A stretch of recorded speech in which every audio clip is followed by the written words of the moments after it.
and streaming on the web since 1996, this is Cinematic Sound.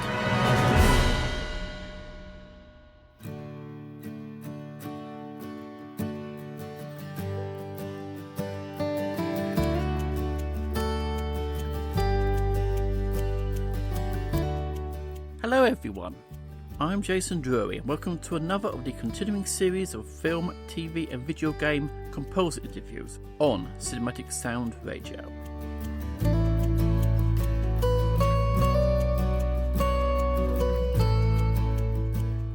Our subject today is Hollywood composer Brian Ralston.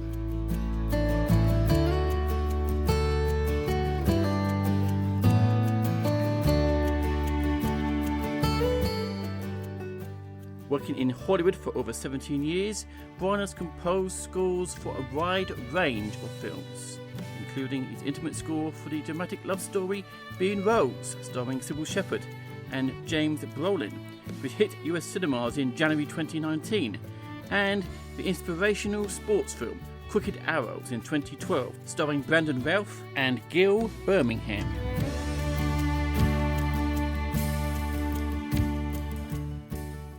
Other credits include the action thriller AWAKEN in 2015, the SyFy original movie Planet of the Sharks in 2016, and the gripping feature 9/10 in 2006, for which Brian won the gold medal at the 2007 Park City Film Music Festival for Best Music in a Feature Film.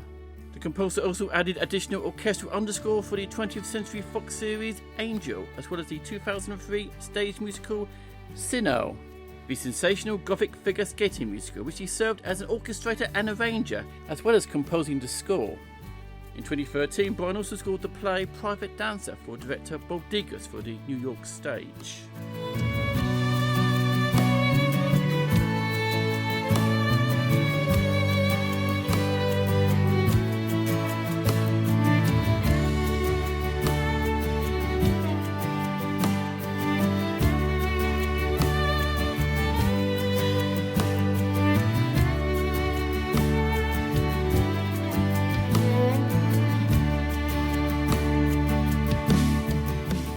In April 2019, for Cinematic Sound Radio, I had the privilege to talk to composer Brian Ralston on Skype about his film music career to date. In the first of this two-part interview, Brian talks about how he started in film scoring, the chance meetings that gave him his first projects, his collaboration with fellow composer Kays Alatraski, and how he completed the score to the film Don't Fade Away in less than 1 week.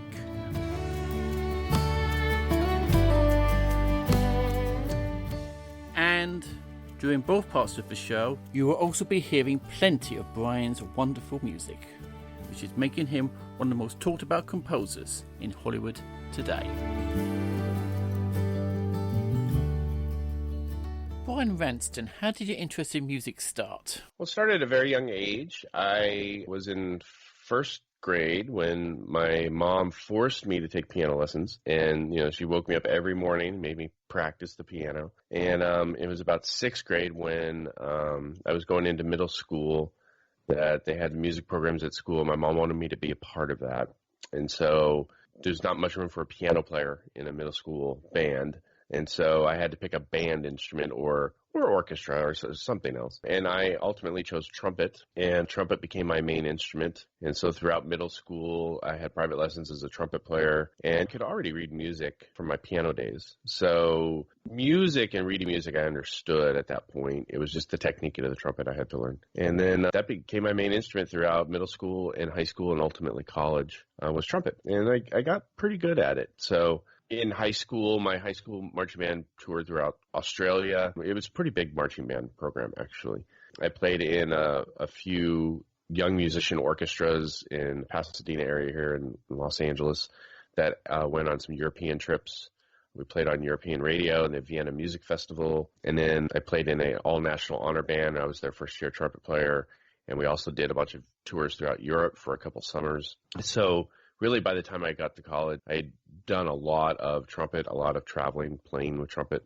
That's how I got into music. I was always a fan of film scoring from an early age. It was just being a fan of music and movies and that was kind of what my life became. So I like to tell the story that my 3 favorite film scores at the time were Willow, Crawl, and The Rocketeer.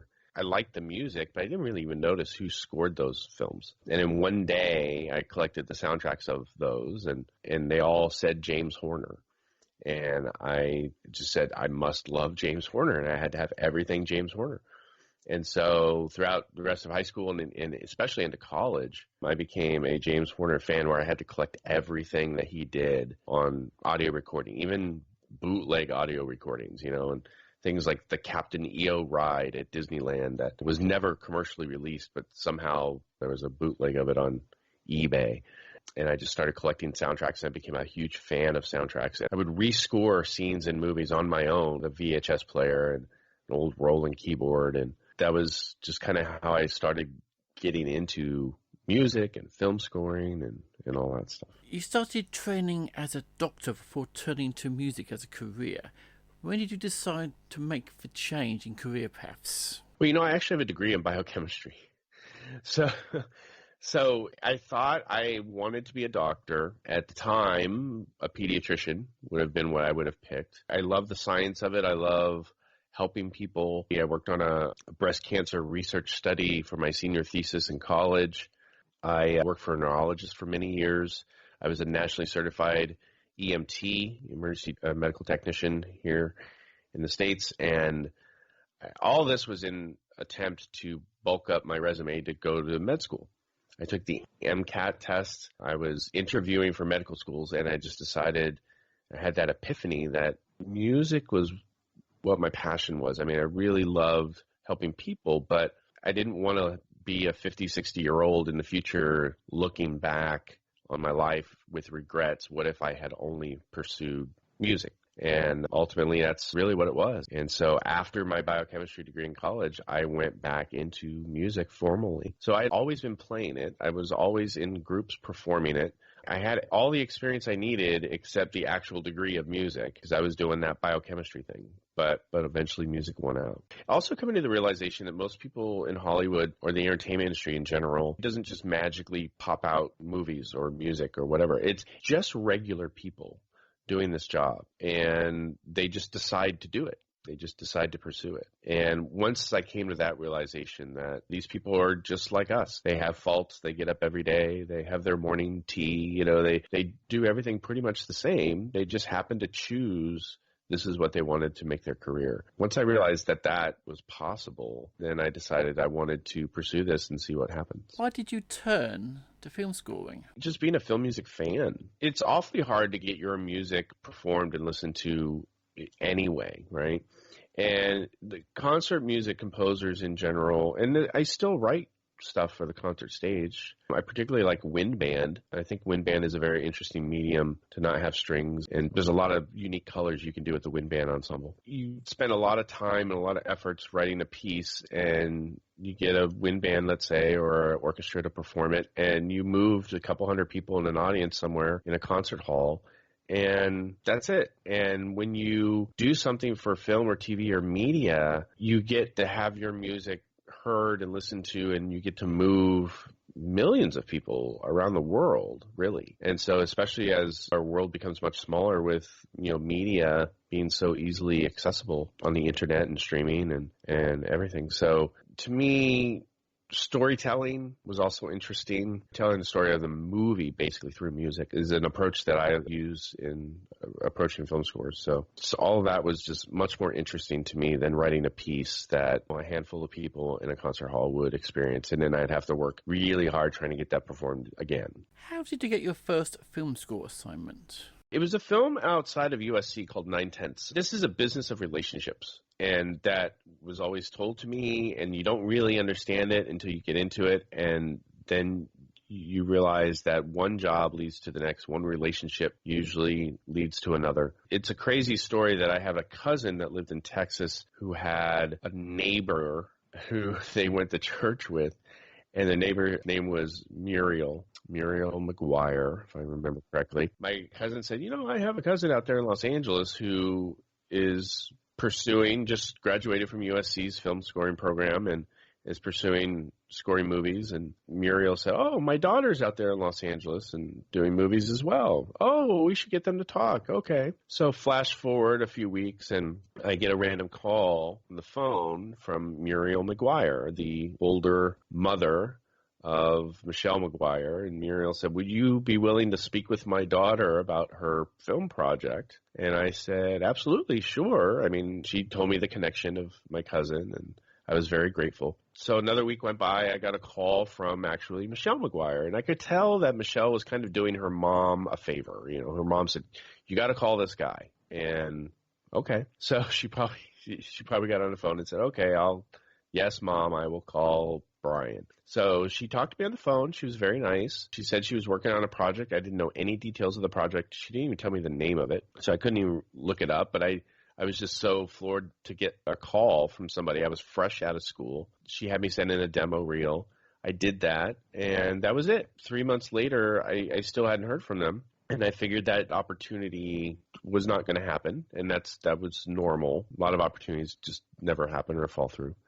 And lo and behold, one day I got a call on my phone leaving a message that said, "Hi, Brian. This is Bob Degas. I'm the director of the film 9/10, and you spoke with my wife, Michelle, many months ago." And he said he had my demo. He had been listening to it for many months, and he really liked it.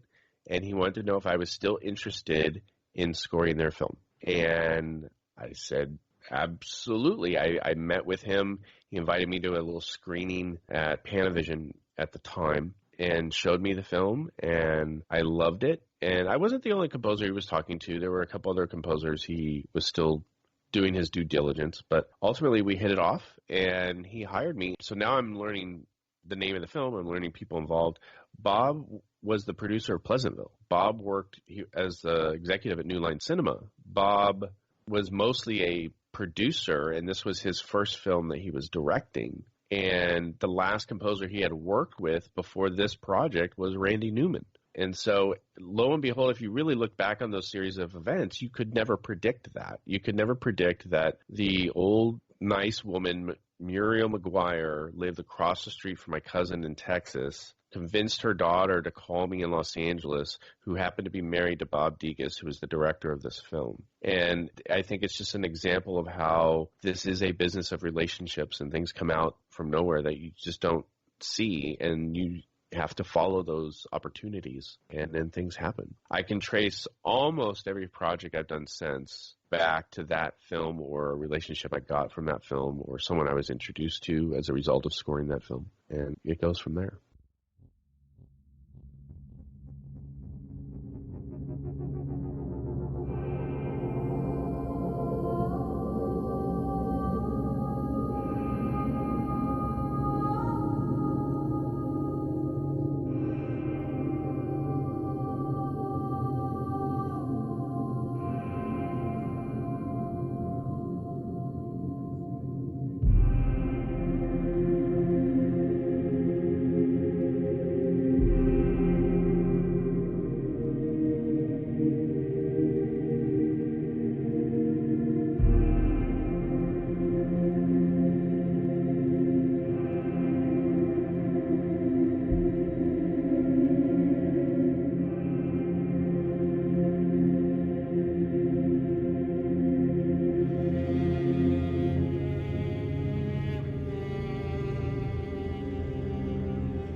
That was music from the 2006 thriller 9/10, directed by Bob Degas and starring Gary Anwar and Henry Ian Cusick, with original music composed by my guest today, Brian Ralston. My name is Jason Drury. Now, Brian, at this point I want to refer you back to an interview you did on a featurette where you mentioned a meeting with the great Basil Polidoris, and in that meeting he gave you some advice.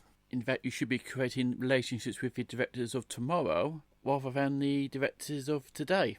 Absolutely. You're never going to break into the business of today. The business of today has established relationships between directors and composers and producers and the people they trust, and it's really hard to build trust in a short amount of time. That happens over a long amount of time. And so you have to think about breaking into the business of tomorrow and who are tomorrow's directors and tomorrow's producers, showrunners, game developers, all that stuff. And in this particular case, I was very fortunate because Bob was an established producer of many years. He was an executive at New Line Cinema. But as a director, he was a new director. So for him, it was a career shift, and he was starting over again, believe it or not. And as a result, his experience allowed him to get a really cool film made, but he was still now new, and he did not have an established composer relationship. And so that was the future for him at the time. How well did you get to know Basil Polidoris? I did not know him well. I was so young at the time, and they had all these CD signings everywhere, and I met him a couple times at CD signings, and he was a very nice gentleman, even kind of remembered you from the last time I was there at a CD signing. It's like, oh, yeah. And this was a CD signing, I believe, for Starship Troopers. So I have the Starship Troopers soundtrack signed and the CD signed and everything by him.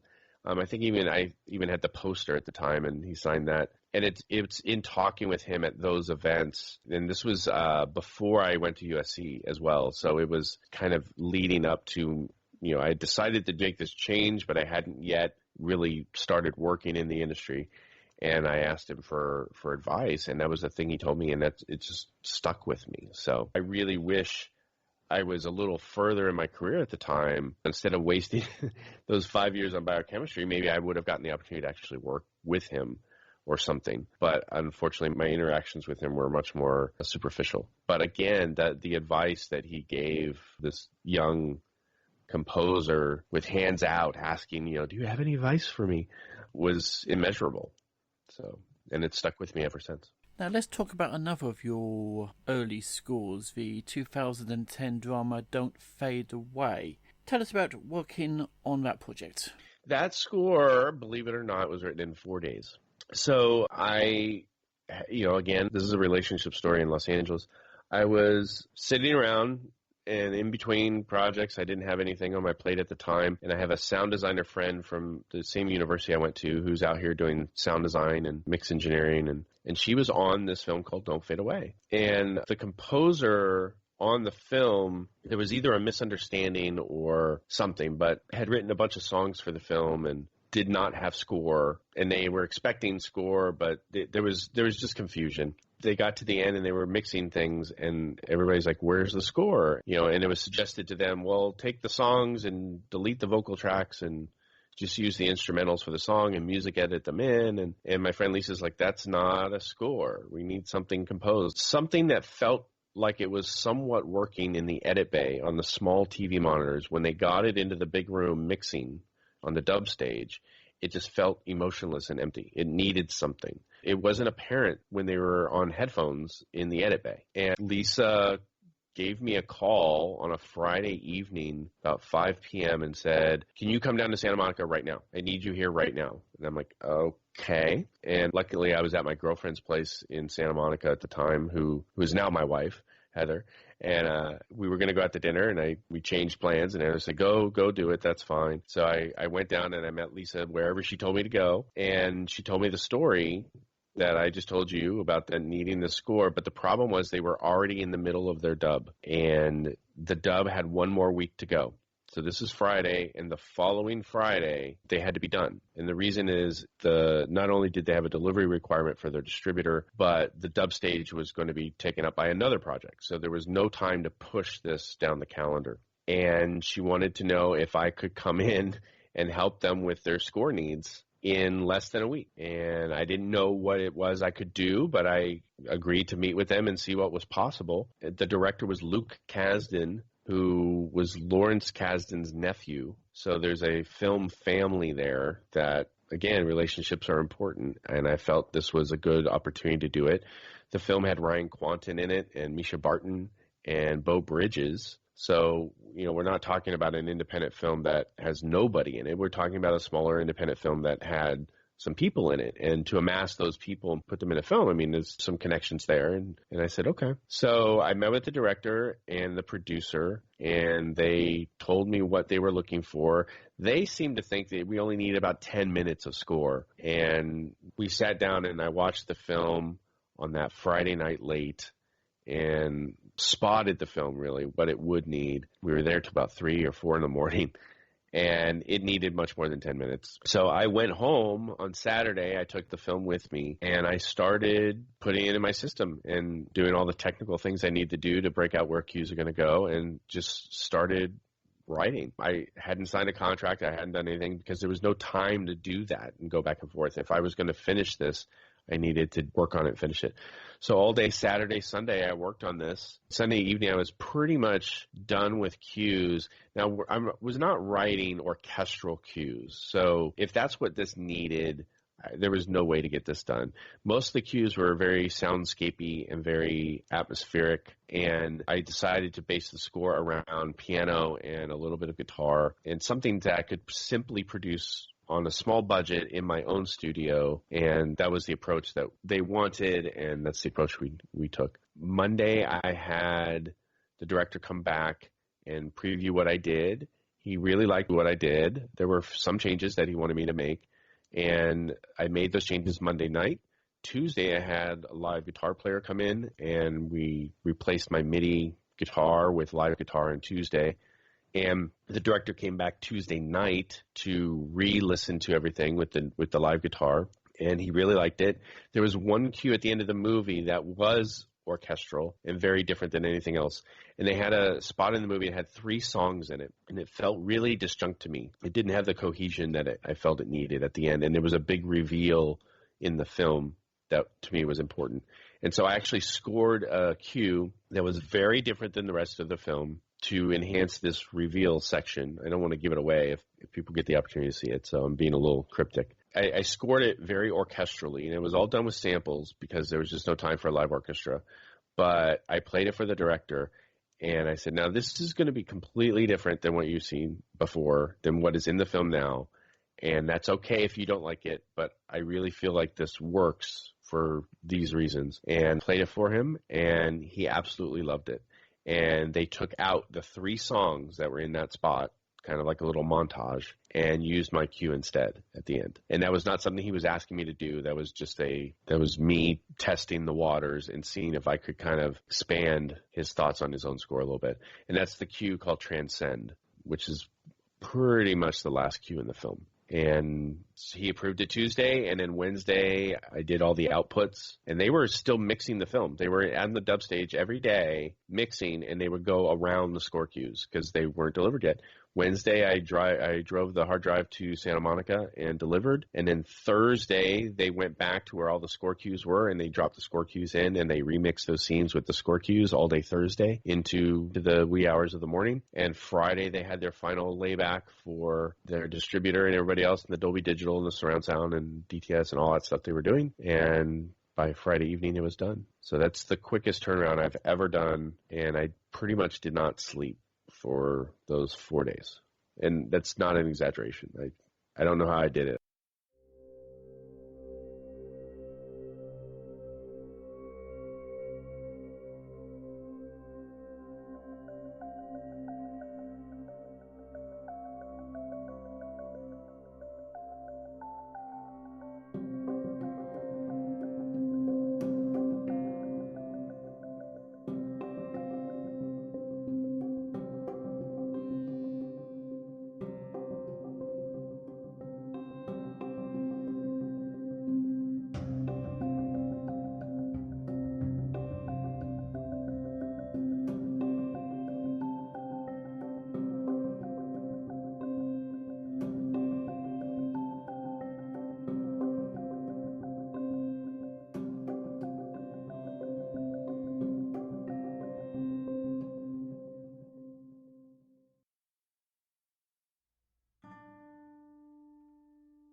That was music from the 2010 drama film Don't Fade Away, composed by my guest today, Brian Ralston. Now, Brian, you have composed in your career so far music for films in many genres. Which genre do you prefer working in? I have a couple, just drama films in general. Anything drama, love story, emotional. I tend to be a melody person, a thematic person, and films that lend themselves to that I really love and enjoy. And big action, fantasy, sci-fi type stuff I love as well. But anything that has big open landscapes and kind of allows you to write thematic music, I'm all in, and that's what I love to do. So if those opportunities come across my plate, I'm probably going to take them extremely seriously because that's going to allow me to really start to put my voice out there in what I like to do. And you dipped your toe into the fantasy genre with the 2016 film Planet of the Sharks, which you produced an exceptional score for what is really an awful film. How did you get to work on Planet of the Sharks?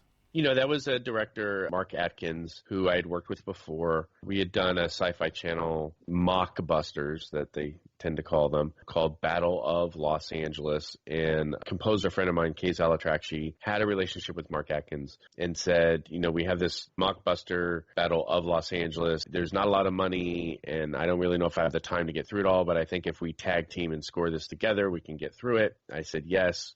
We did that movie.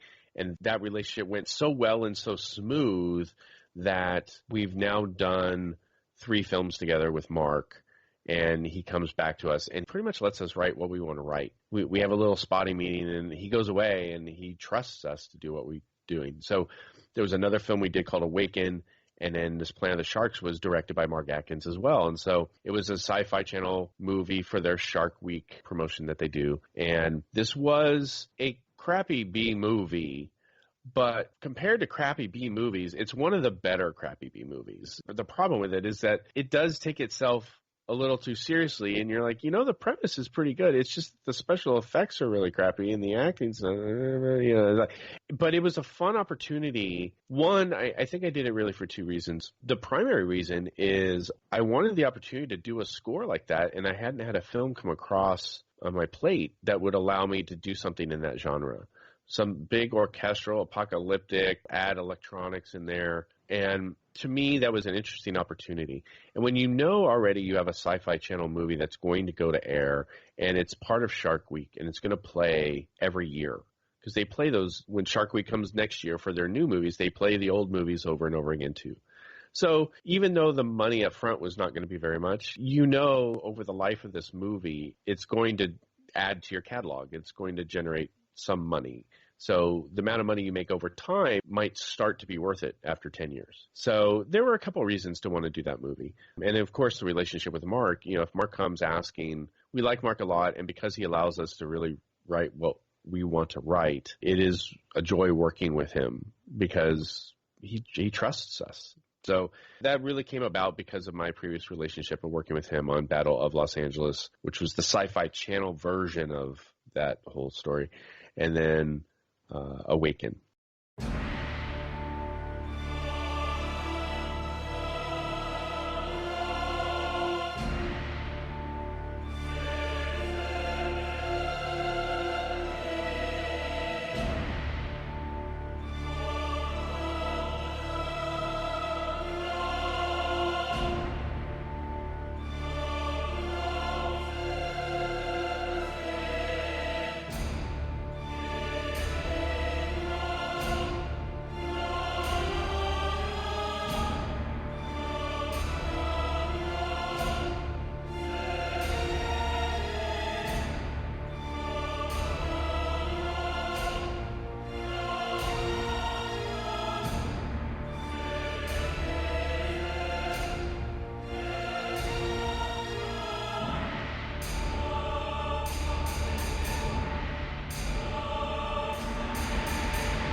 That was music from the original motion picture score to the 2016 film Planet of the Sharks, composed by my guest today, Brian Ralston, and co-composed by Kays Alatratsky, with whom, Brian, you have collaborated with on a number of scores over the years. You know, Kays and I have simply just been friends for years, just meeting each other through the community and just liking each other and hanging out. And Kays is from Italy, raised, though, in Florida. He made his way out here many years ago to pursue this as well. And again, he called me on that first movie, Battle of Los Angeles, asking me if I would come in and help him, and we would just kind of score it together. And his cues would be credited to him, and my cues would be credited to me on the cue sheet. And I said, sure, why not? And we split the fee down the middle, and it was a good experience. And I think there are some technical things we do to try to make that easy. We usually pick a key to write in. So if I write a cue in a certain key and he writes another cue that's completely different, but if it's in the same key, they can kind of butt up next to each other, and it's not going to feel so foreign. We do share samples. Well, I don't want to say share samples. We do use similar samples. So he owns pretty much everything I own. We all pretty much own all sample libraries. And Sci-Fi Channel movies tend to be sample library-based movies. So we say, okay, what string library are you using? What synth are you using? Well, what patch on this Omnisphere synth are you using for this or that? And we'll use the same patches or the same sounds so that there's some cohesion in the palette of sounds that we do. We use Google Docs and Google Sheets to coordinate our cue sheets, and we lay all the cues out that have been spotted that we have to do. And if we have everything in the cloud, then when I complete a cue, I can cross it off the checklist and color code it differently and say when it's done. And so I immediately know what he's working on, and he knows what I'm working on and what's finished and what's done. And then we just share files with Dropbox, and it seems to work. We've found a way to make it work. So when you collaborate on the score, do you use each other's themes to create continuity? Yeah, absolutely. There's a theme that he wrote in the film AWAKEN that was really his theme, and I decided to take that and further arrange it and develop it throughout in some of my cues.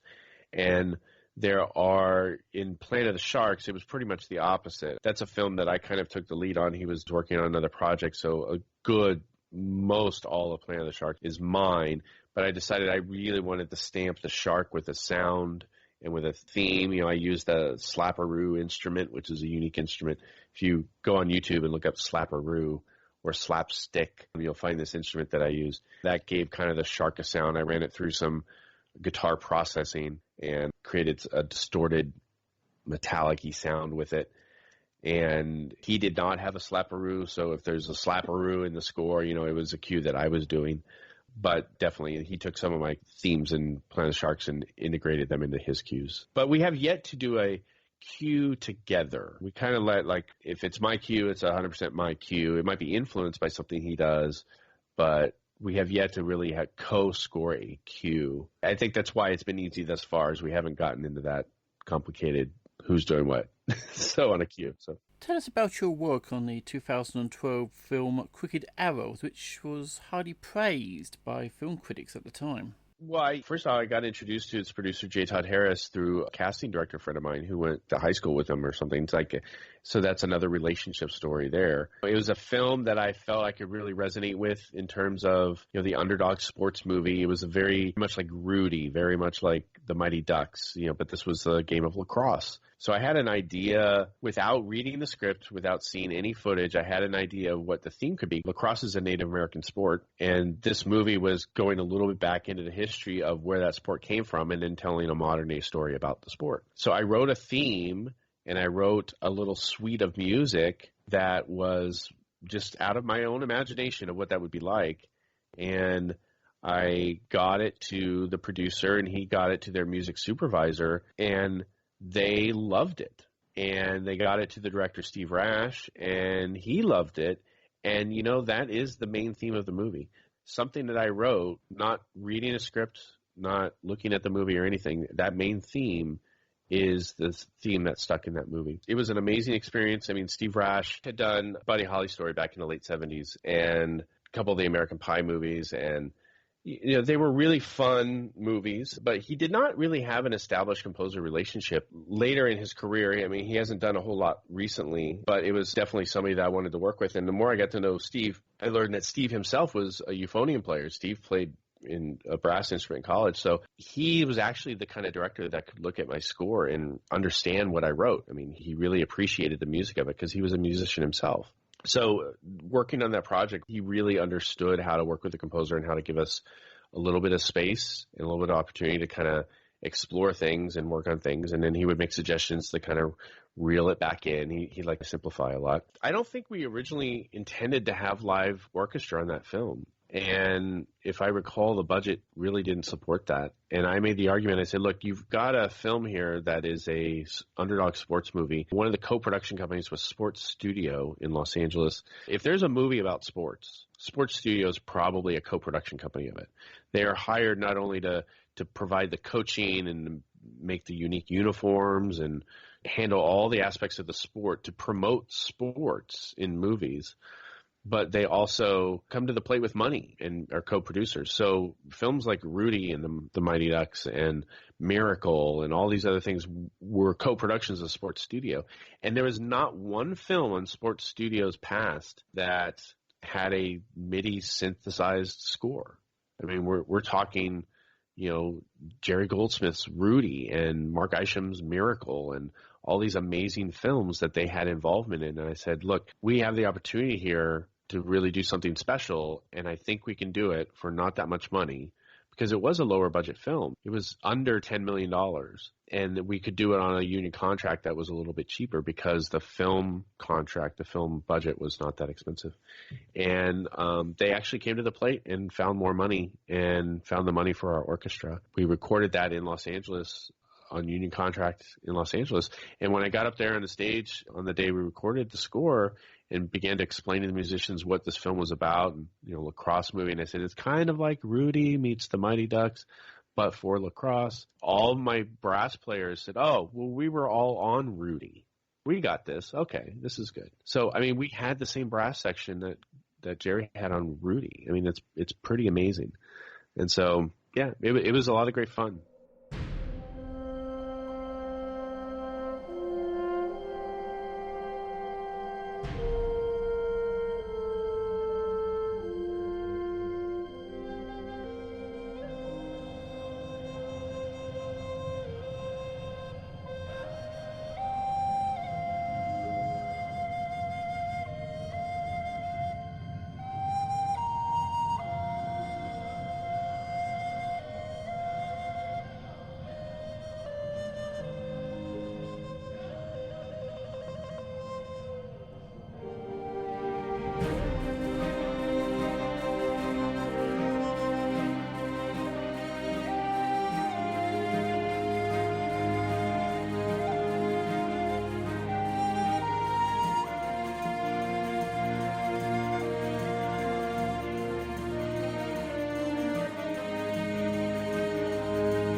That was music from the 2012 film Crooked Arrows, directed by Steve Rash and starring Brian Ralston and Gil Birmingham, with music composed and conducted by Brian Ralston.